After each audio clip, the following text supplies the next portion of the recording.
Hello, and thank you for joining me.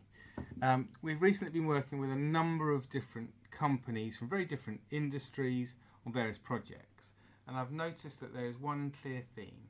Despite them all being able to demonstrate huge recent successes and achievements that should have made them buoyant and jumping for joy, many of them appeared quite flat about their success, seemingly as a result from burnout. Now, the term burnout was first coined in the 1970s, but the World Health Organization only officially recognized the term in 2019 as an occupational phenomenon.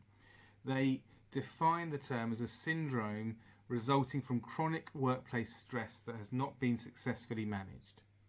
The World Health Organization defines three different factors: energy exhaustion, increased negativity or cynicism towards your role and employer, and increased inefficiency.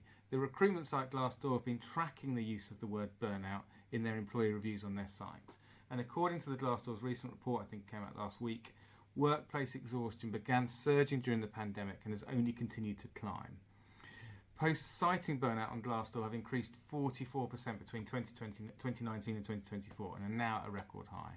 The recent Glassdoor report also notes the correlation between reviewers who mention burnout and the negative view of their respective businesses' prospects. Those that don't mention it report a far more positive outlook for their businesses. Burnout leaves people questioning their leaders' decisions, resource allocations, the care they have for them, I guess ultimately the trust they have in them.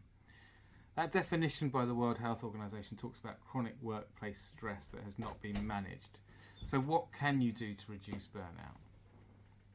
As a stretched employees, I guess whilst it may not seem to be the case, there are many factors in our control and influence, from how we manage our workload, organise ourselves, set time aside from non-workplace activities to achieve a better work-life balance. It is rare that the multiple seemingly urgent and important tasks that we all have will have a life-impacting outcomes. And I find it is often ourselves that are the ones that are putting on this perceived pressure that everything must be done today.